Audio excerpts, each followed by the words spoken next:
Welcome to the Maker's Playbook, the podcast where we talk all about what it's really like to make a living from the things you make. I'm your host, Rebecca Ikes-Kara.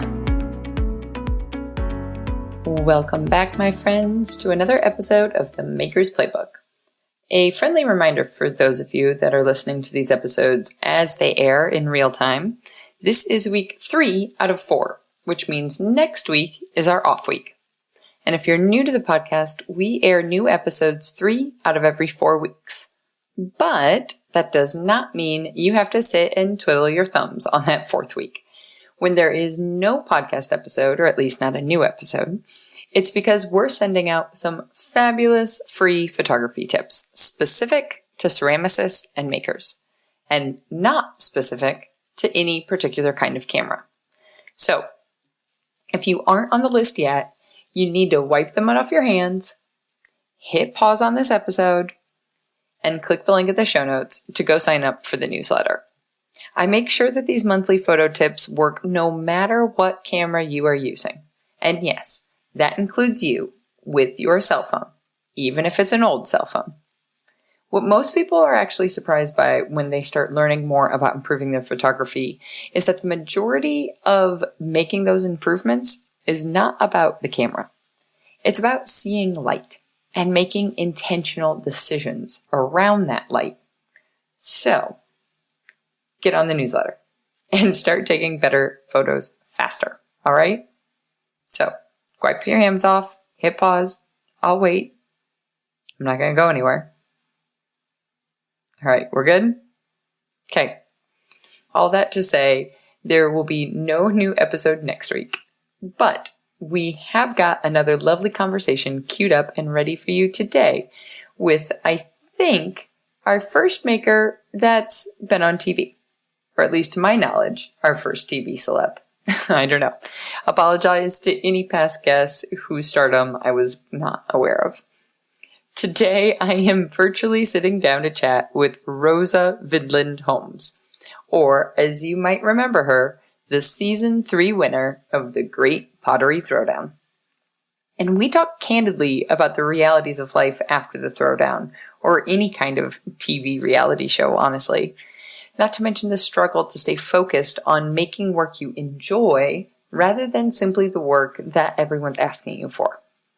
We also discuss the lessons that Rosa learned from her first business, and how she's making sure to build a new practice that provides first for the lifestyle she wants, rather than the other way around.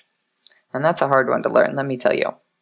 And of course, we discuss that ever-elusive question, how to find your style. But enough for me. Let's hear all about it straight from Rosa.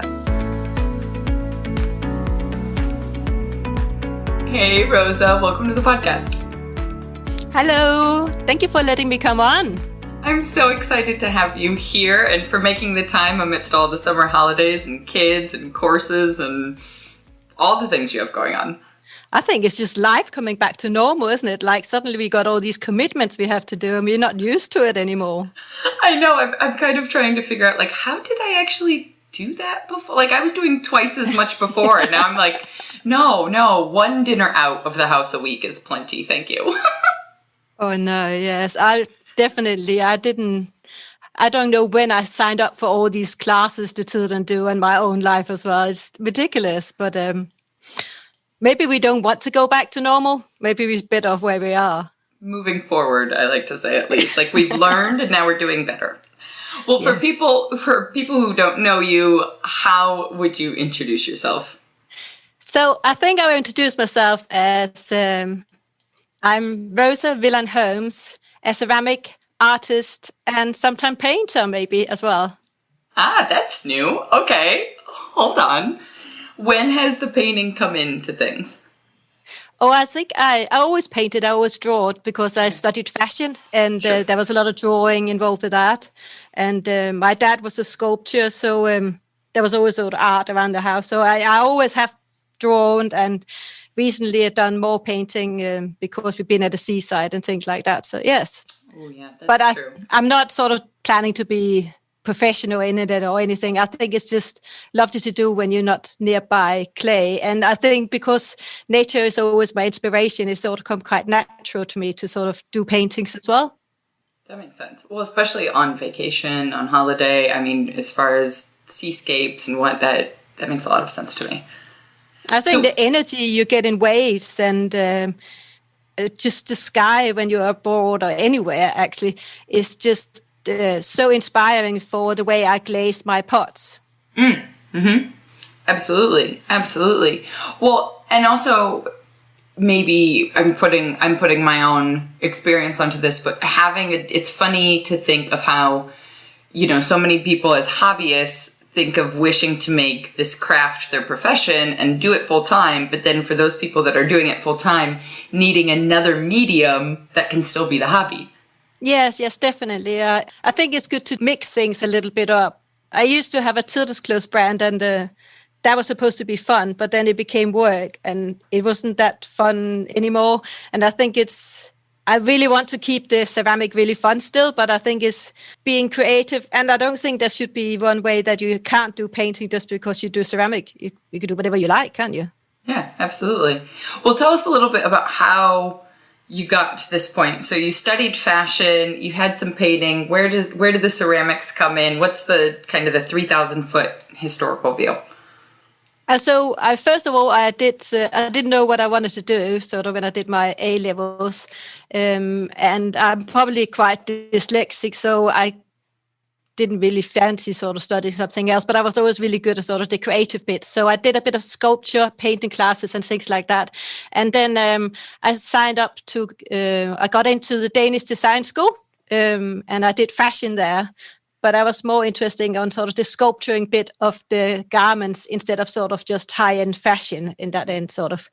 But during that class, we did lots of drawings, life drawings and things like that. And then I met my husband when I did some work experience here in England, and I moved over here and I worked as a ladies' wear designer. And then fashion was really not for me. It's maybe not the nicest people to be with.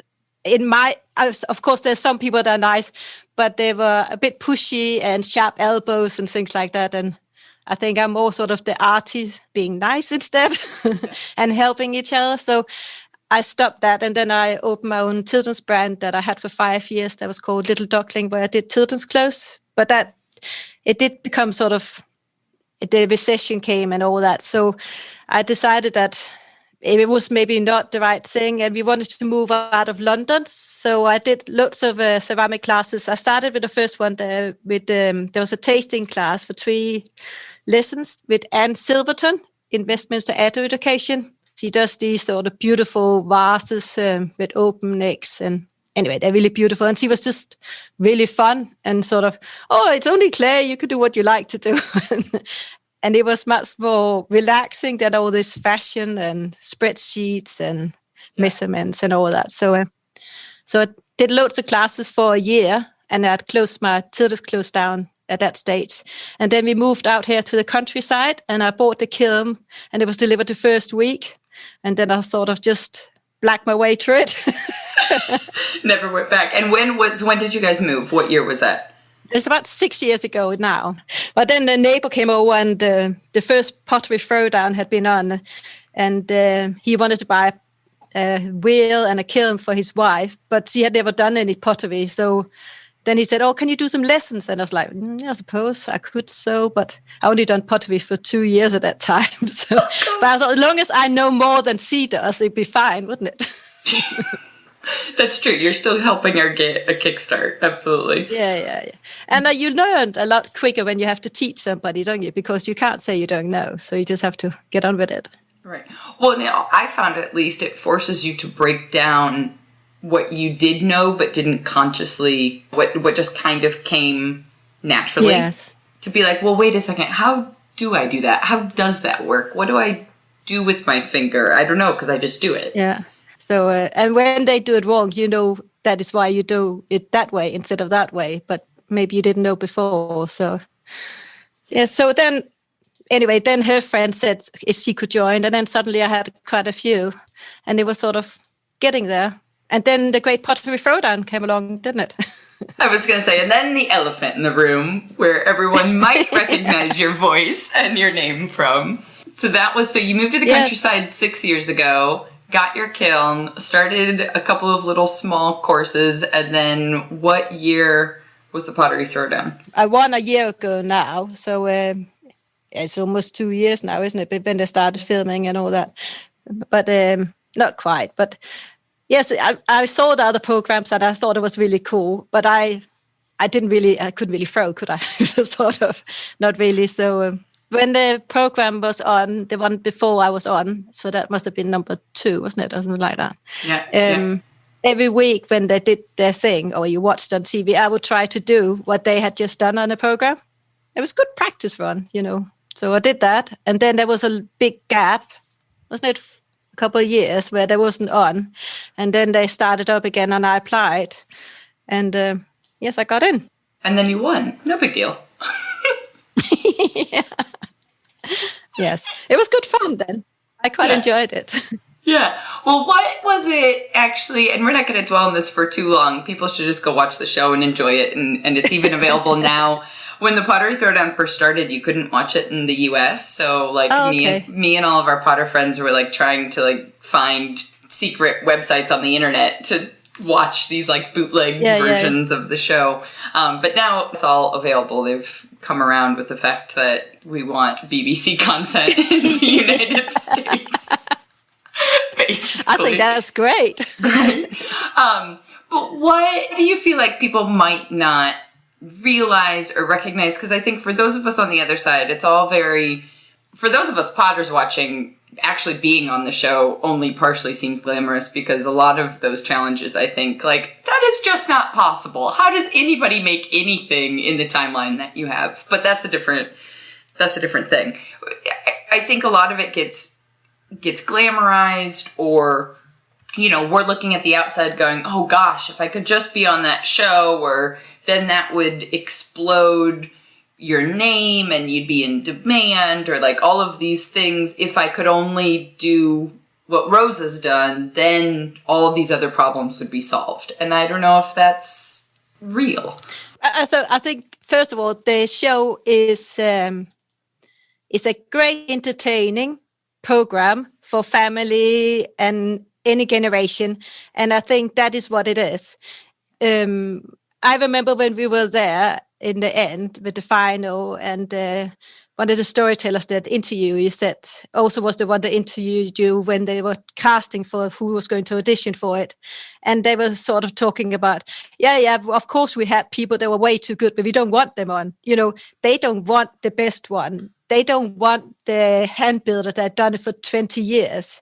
And they don't want the one that can throw all these production cups. They want the ones that make a mess out of it and are good fun on the TV. And they want every sort of kind of people that they are there. They want all the sort of the gay guy, the lesbian girl, and all the different colors you can think of. And that is what they do, because people can sort of recognize themselves in the program. And all these challenges are completely unrealistic. But when we were on the show, and there was time where Kit, I think, we did the chess set, and he was finished before the deadline, and he was having a cup of tea, they were pulling their hairs out, because this is not what they wanted. They didn't want us to sort of relax. They wanted to have the panic, because otherwise it's not TV, is it? Right. So, intentionally induced panic. Wonderful. Yeah. No. So I think, I don't think it's anything else that a good TV program and a good jumping board to be noticed within sort of thousands of other good potters that are out there. Well, and how has that then, being on the show and afterwards, what does life look like afterwards now? I think when we were all on the program, I think I definitely thought I'm going to get myself an agent and I'm going to be asked to do all these things. But we did have lockdown 2 weeks after I did win, so it wasn't maybe the best timing. Sure. The program don't help you with anything afterwards. They don't set you up for anything. They don't tell you what you can do to get anything out of it. They tell you all these things you're not allowed to do. Like you're not allowed to promote yourself as selling their brand, but they can do it the other way around and things like that. So you sign all these things that you can't do. But I think what it is I had to go a lot of things in my life, and I had great fun doing it. Sometimes I burned my fingers, but other time it's been good fun. And this was just good fun. It was extremely hard work and really long days and sleepless nights and difficult to organize the children, and the whole village were involved with taking them to swimming and picking them up for school and doing this and that. And it was absolutely amazing to win. But it's just reality afterwards, isn't it? Then you have to go back and make the packed lunches and do all the other things afterwards. Yeah, the very next day it was as if, okay, and we're back. It's good fun. Like, I'm not downgrading it. It's fantastic to win anything, as people probably that seen the show know that I love it. But you have to put a lot of hard work into winning anything, and afterwards as well. Right. It didn't necessarily solve any grand problem where all of a sudden, okay, now you're off into the races and don't have a care in the world anymore. No, I think it's definitely, you have to just put the hard work in yourself. You sort of got the jump, and then hopefully you spread your wings far enough to grab something on the way. Well, and it is tricky to think. I was just about to ask kind of the post the show, but it's so hard thinking of 2 weeks later we started lockdown. So what that afterlife may have been like differently. That's a pointless question. The thing is, so I had all these shows that I was going to do last year that was cancelled, trade show sort of. And then there were some galleries that I approached and they approached me. But of course, because the galleries were closed, they couldn't do it. But I couldn't do my classes either. And maybe because it was the lockdown, I could use sort of the knowledge I had from my master in fashion to sort of consider what my brand would be. Like, and got my website finished. And I think with everything else, I think you really have to have a style to know where you are. I knew from the beginning I did not want to do tableware as I did on the program. I knew that I wouldn't want it to be a mass production. I wanted to be an artist, because when I had my children's clothes company, I thought it could just be I did a few things and it was all good fun, but it got a bit more serious, and I wanted this to be fun still. I wanted to have fun making one beautiful piece and sell it to a higher price that I'd earn the same money if I sold, 20 cups or something like that. So I think maybe I had time to identify where I wanted to be in the market. Just with actually pausing, you mean? Like the fact that instead of being thrown into something right afterwards, the fact that lockdown happened, you were able to like take a minute. And I think like I knew sort of what I wanted as well, because the filming finished and then there was a sort of quite a long time before it was showed on the TV. So I knew in that period I didn't want it to do more Alice in Wonderland T-sets. Like even if I could sell 100 of them, I did not want it. I wanted to use that jump to get the audience for what I wanted to do afterwards.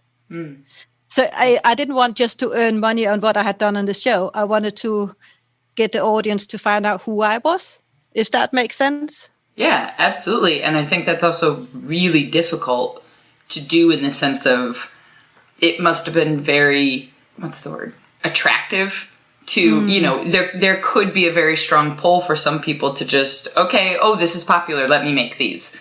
Yeah.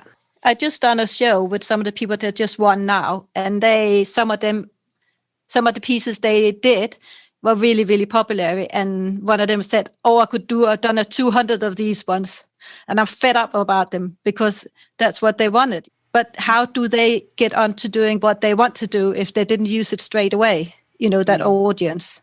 Yeah. Because they'll be known for that object, or that style. Right. Absolutely. And then you're in kind of a rut. But I'm not saying it's bad. I think like if it's just, I knew I didn't want to do that. I didn't want to do tableware, and I wanted to do pieces that I could communicate my thoughts and tell my stories with. I think you bring up the point of being able to find your style and knowing what you want. I think it's one of the most difficult things as an artist, as a maker, as a creator, to actually figure out, at least for me. I mean, I'm just asking the questions I have for myself, honestly, because I'm still trying to figure out what my style is. I have no idea what that style is. And yet at the same time, I'm hearing so many people talk about the importance of having that one look, not a one piece, but just a look and a style so everyone can recognize your work outside of the myriad of other people. But I don't think it needs to be a style in that way. I think it could just be a story. Like, I got a story with my things, and as long as I can tell the same story with whatever piece you pick up, I think it sort of works. So I don't think it have to be a style. I think it just have to be the same story you tell with your pieces. So I have some balls that start up sort of with a cylinder, and then they go out, so they're white rim, which when you look at them from the side are quite feminine in their shape. And all my pieces are quite feminine. And I think my inspiration for my pots are the female shape, probably coming from when I was a fashion designer and sort of using that. And then I have the nature that I'm fascinated by the energy of the sort of the water, the sort of the winter storms. You get all that energy, or you get sort of the calm summer day where the sun reflects in the water. But I think all these things can be sort of, you can tell these stories in different shapes, as long as it's the same story, if you know what I mean. And I keep my color palette sort of black and white, but they're not black and white when you look at them in details. There's quite a lot of sort of different sort of gray colors and bluey colors, and the whites are not white. There's sort of a little bit of beige, and I got sort of, I put some other textures on. So I got, like when I have the porcelain, they are beautiful sort of shiny and shape-wise, but when you sort of run your finger over them, you got this smooth surface and then the rock and sort of the sharp edges, because I think I want my pots to have a personality as well. So you got, like within our personalities, you got the smooth sides to yourself and you got the rough sides, and that's all what makes it interesting. So I want people to sort of pick up these pieces and turn them around and get the sunlight catching in different sort of ways and seeing the different layers there's on, which makes them more interesting for every time you sort of look at them. And it's not just one piece that stands there and is blue, but it's a piece that every time the sun shines out in a different way, you get a different reflection of colors. But it's the same story for all the pots, even if they're not the same shape. So I don't think the style have to be one thing. It could be, as long as it's the same story. I think using the word story is a beautiful process, because what I almost hear you talking about is similar to that fashion background, is different collections, so to speak, because you have these feminine forms and then you have nature, and that maybe the look of those two things don't coordinate together necessarily, but in their own, I'm using my hands and I think you're completely right, and I haven't really thought about it before, because when you do a collection, you always have a mood board, and on that mood board it could be, I don't know, an ice cream and a sunset or something like that. But you get a feeling that is a summer collection, or you get a feeling that something, even if it's not exactly what it is, but it's just things that inspire you to create the personality that you want to send out, or that style or that story, maybe. Do you feel like there still has to be a through line from one connection to the next? You know, I'm thinking of fashion designers now, but also with pottery, like you can still recognize whose work is whose, even from collection to collection. I guess that's what I think of as style. I think even it was one of your podcasts that you were talking about being a photographer. You are a wedding photographer, or you are a landscape photographer, that you are one or another. And I think if I started doing tableware, would I be a tableware or would I be an artist? I think you have to sort of now do these shapes, and they can sort of alter a little bit as long as they are within the same idea or the same sort of organic feel of the female shape. But if I started doing really, really square things, even if I use the same color palette, I don't think they would go. They wouldn't sit together. So if you bought one last year, they wouldn't sit together with the one you bought this year. Mm-hmm. But I want people, if they did collect a few pieces, that they will all sit together in the same story whenever they were made. Exactly. And how do you feel like you came to understanding that style? I mean, I'm hearing so many influences from such a long trajectory of your story, from the fashion and how that's playing through in ceramics. But for someone who's kind of sitting at home listening, going, okay, so I have to find my style. How do I do it? I think you just do what you like to do. And if you do what you like to do and don't copy anybody else, it will come to you. Of course, of course, it'd be nice that if it sells, because we need to earn some money as well. But I think most things will sell if you are sort of doing your best to achieve the style in the best possible way that you can, and keep developing it to make it better. Because there's so many people out there, and there's so many styles, and there's not one that's better than another. But you just have to find an audience for what you want to do. That's a great point. Absolutely. I really hope to get my pieces into sort of maybe interior places and things like that. And I found that I wanted them to be nice as a silhouette sitting on a table. So it's really important for me that it sits nice on a table and it wouldn't sort of obscure for the rest of the stars in the room. But I also wanted them to tell a story within themselves. So that's why the color palette is so muted. But you can see it if you want to see it, but it wouldn't shout at you. They're not blue, green, and all the colors of the rainbow, but they're so settled. But when you look into them deeper, you see what's there. The hidden beauty, maybe. What I'm hearing in that is a combination of a really beautifully thought through artistic vision, but also a very pragmatic. If you want to connect with interior designers, if you want pieces to be lived in people's homes, understanding you need to make it in a way that it works if someone has a color palette of warm reds and oranges and woods, or if somebody has a super minimalistic condo loft in the city, or, and that your color palette can live within each of those spaces and reflect off of the colors that are surrounding it in some ways. But I think the thing is everybody's home is different, isn't it? Like if you go to India or somewhere, it's still completely different. So I don't think you have to make your pieces that be different from what you want them to be. But I grew up in Denmark, and my inspiration is sort of this Danish and the Scandinavian style. And I like that. So that's why my pieces look like that. But if you grew up somewhere else in the world, it would be different, because, you might want to use a lot of gold or something like that, because that fit into where you see the pieces to be. Mm-hmm. So I don't think they have to be simple just because they have to be in a house, but the house that I see them in, or the way I grew up on, things like that, that is sort of that style. I don't think there's a right and wrong for styles. I think people should just do what they like to do, don't they? Yeah. It's a bit of a difficult one, isn't it? Well, But of course you have to sell something.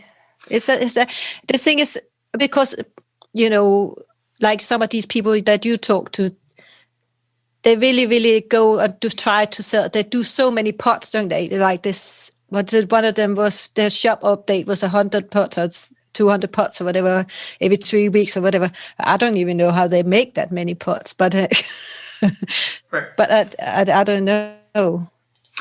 It was a clarifying point in my mind, as far as, to me, your choice of your style for the pieces that you want to be in people's homes was what I was thinking more so with the balance of your artistic vision and style and the pragmatic, is you understood what audience you want to market to.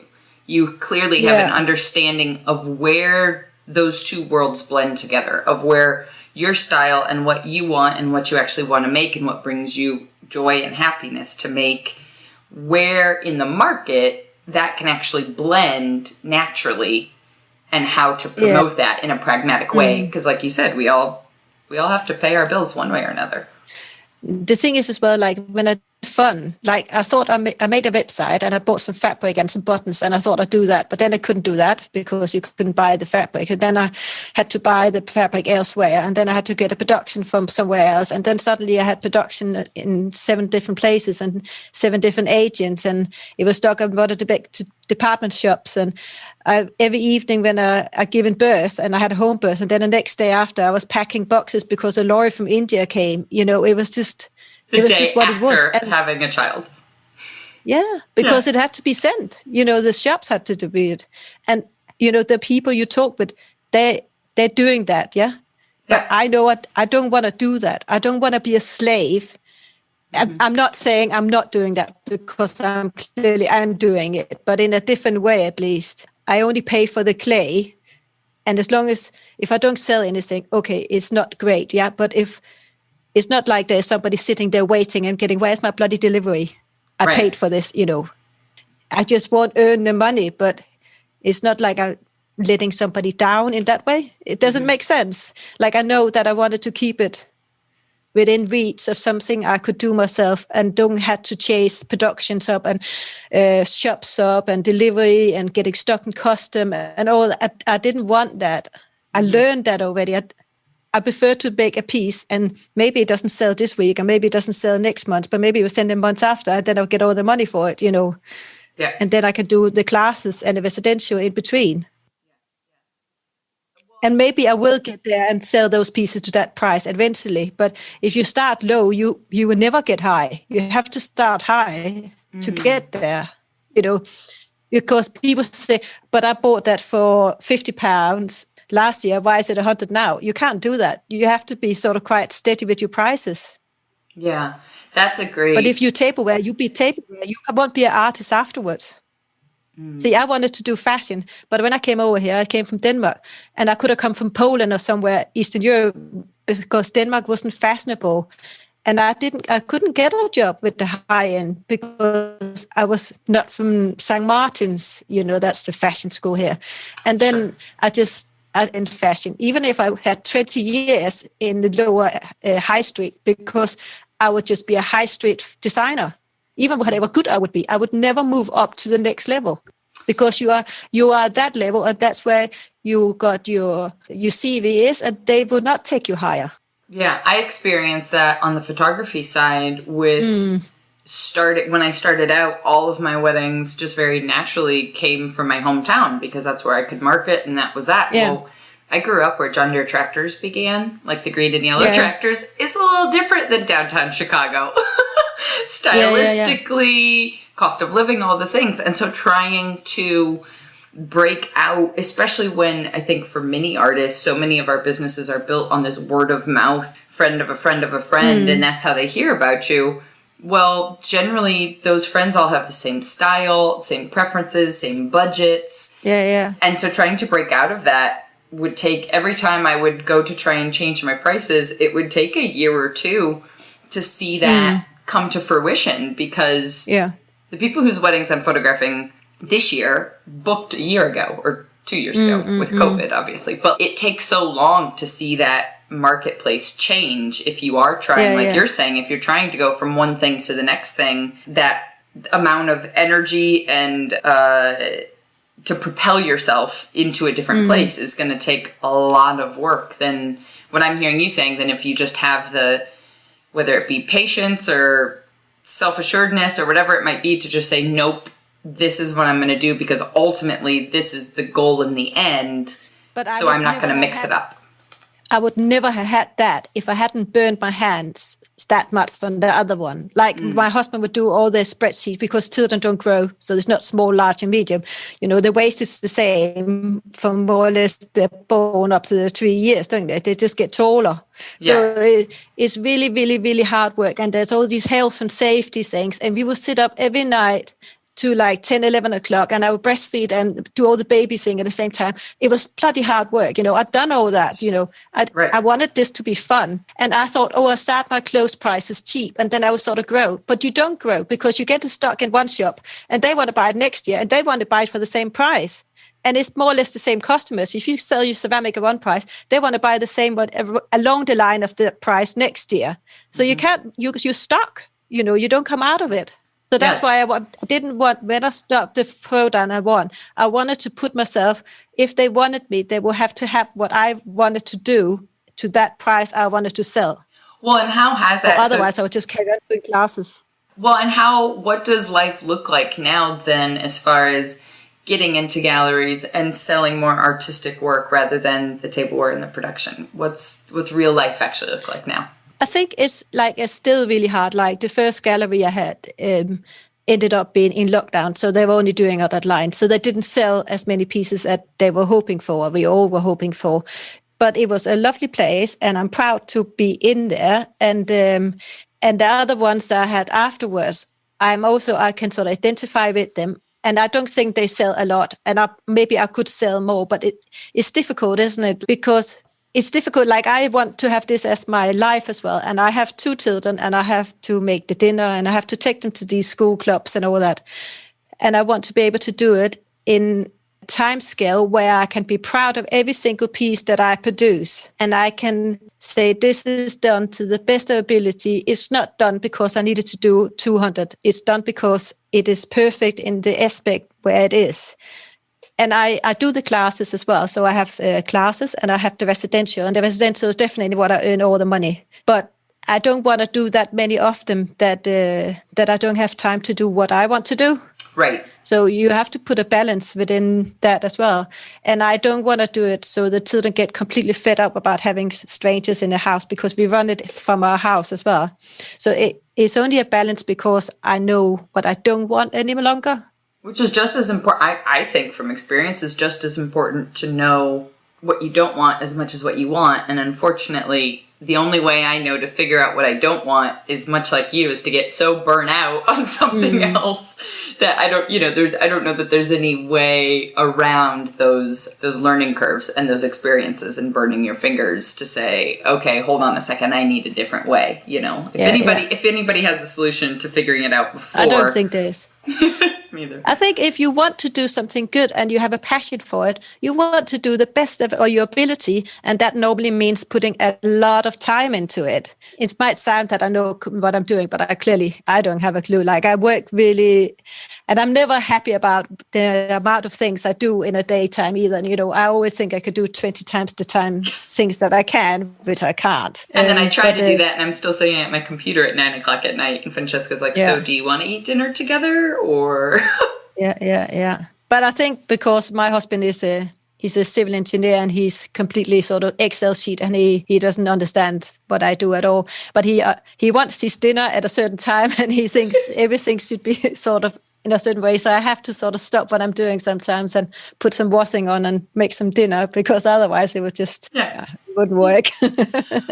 Well, but what you were also saying, though, was in the sense of setting up the ceramics business now, as opposed to fashion, as opposed to everything else, you're also very intentionally setting it up in a way that does serve your life, that serves wanting to be there for the kids and being involved in their lives and taking them places, and not working until 11:00 at night because you have to meet a certain quantity for an order.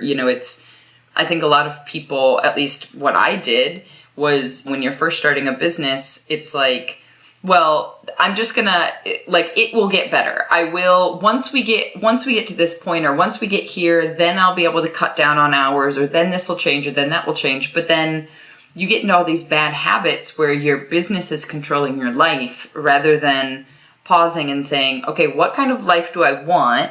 And therefore, what kind of business do I need to build to be able to serve that life? Which is what I'm hearing you're actually doing. Yeah, but I think I talk better than I act. I think it's like I got a show in 3 weeks' time, and I sort of have enough pots, but I could do some really great pieces if I put a bit more work in. So 3 weeks is not a long time for potters. No. I mean, I'm thinking like throw, trim, fire, glaze. No, it's not. Especially if I want some big pieces, and they take quite a long time to dry as well. So the plan is to do them this week, and then dry them and bisque fire them, and then hopefully glaze them in time for You can put them in kiln for a drying program for a couple of hours, can you? I think the talk is better than the reality. Well, sure. I mean, we can all have goals. Yeah. But no, I think it's going the right way. I'm always trying to learn, and I'm definitely learning. Yes, I did my biggest, widest bowl yesterday. So I saw that picture on Instagram. Too big to fit in my kiln, but it has shrunk, so it should be fine now. I mean, that's a good problem to have. Like, your skills are in a place where you made something that doesn't fit the kiln. I mean, that feels like a very positive kind of a problem. You could always have a bigger kiln, can you? But that's what I was thinking. I was like, it just sounds like it's time for a new kiln. Is there any question that you get asked all the time, or like when you have students coming who are trying to get started, something that you wish people getting started out would just know to, I mean, I think we've talked a lot about kind of the burning out on other things and learning from those experiences, and people just have to test out those things to figure out. But is there anything else that you feel like we haven't touched upon for people who are looking to learn? When I have people doing my classes, I think the best thing that they could do is just have fun and don't take it too serious. You see, clay is absolutely amazing media. You can make something. If it goes wrong, you can just make it again. If it dries out, you could break it down and use it again. And when you mix glazes, you know, sometimes you make some mistakes and they look absolutely stunning. I think just have fun and don't take it too serious.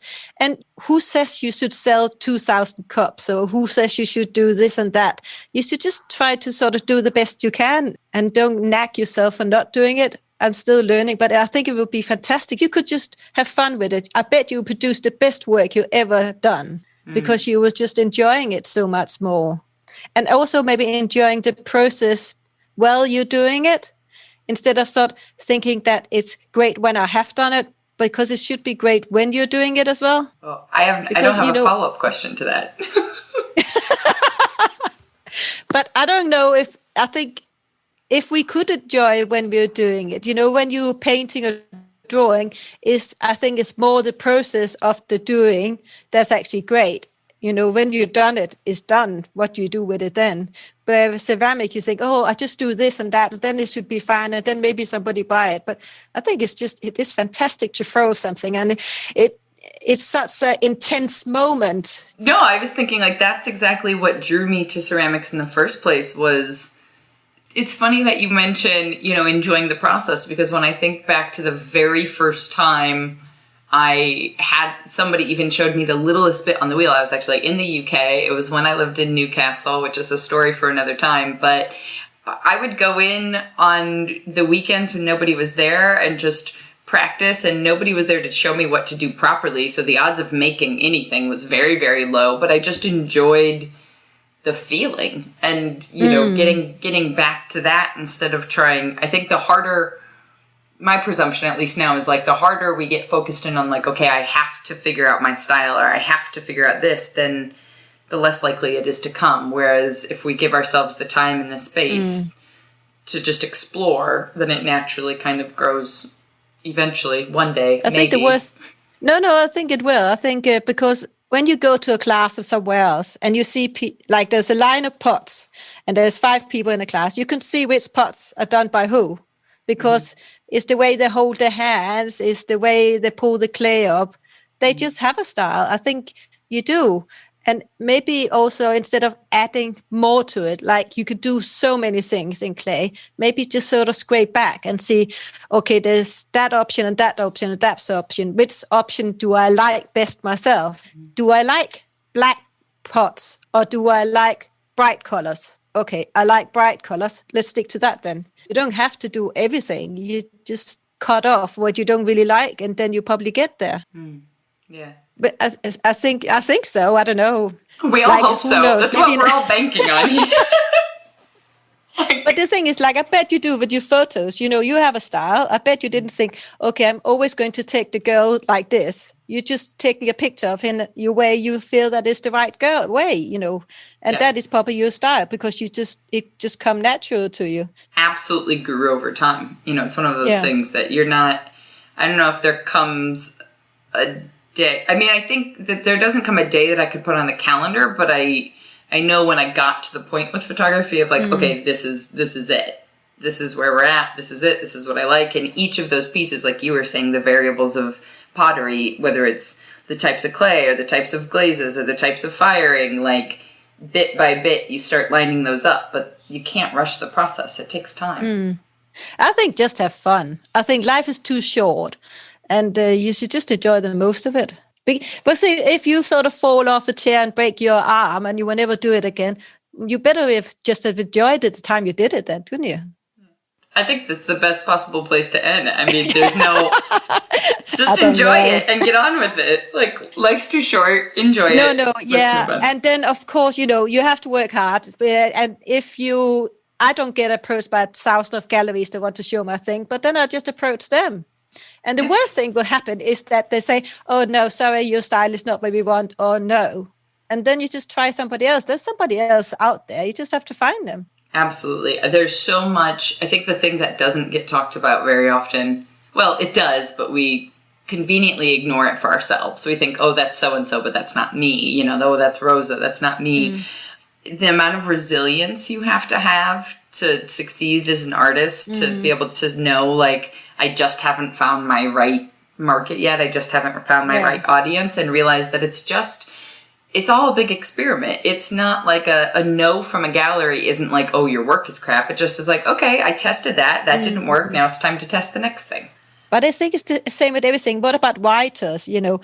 My dad did 3 books and he published 1. And I have another friend that do write, and she's done so many things, and it just get no and no and no. But then eventually, like Harry Potter, how many no's did they get? And then he is like the biggest hit, isn't it? Right. So, but of course, have a backup plan. Like I got the residential and I got the classes. So in between, when I don't sell like all these pots, I have something else. It's great to see people, and it's lovely to be with people. So, it's not just because you do classes, you can't be an artist. I think you do whatever you sort of feel like. You have to, for earning a bit of money at the side. And to your point, it's still something you're enjoying doing. And it's something that you've been able to manage the time with, so that it's not, like you were saying, you're not going to do so many residential programs that now your job is actually to manage residential programs as opposed to making your work.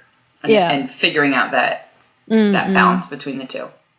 I think it's just how, I don't know, really. No, I really appreciate anybody, would know what's right and wrong. I think as long as you sort of have enough to go by and still enjoy life and don't bang yourself in the head too much, then you're okay, aren't you? Well, and I really appreciate you sharing that. Like, there's a balance between, it's not like you're only making a living by connecting with galleries and selling loads of pieces. It's like, well, hold on. It would be great then, wouldn't it?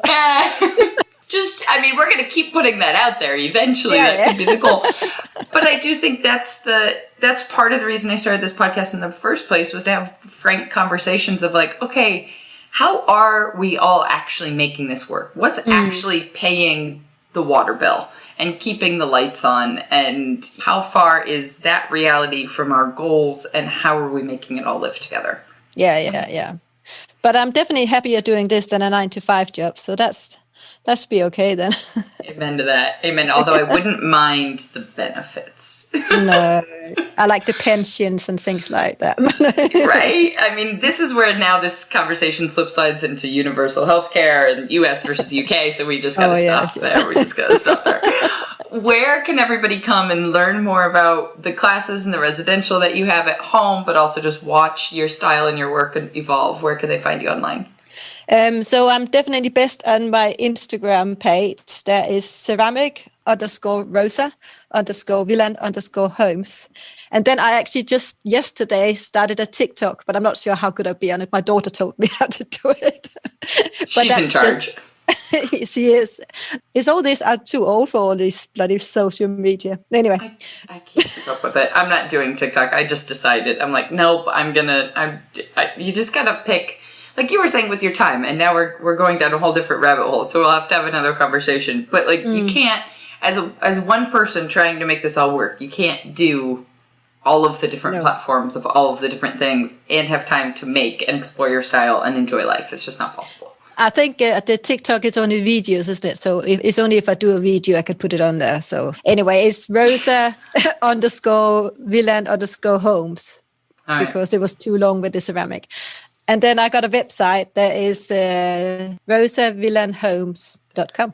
We will link to all of those things in the show notes as well, which For people who might have been asking actually where show notes are located, we have those at makers-playbook.com/podcast. So those are where all of those actually live if your podcast app does not show you the notes natively, which should happen on Apple Podcasts, but there's other ones out there. So awesome.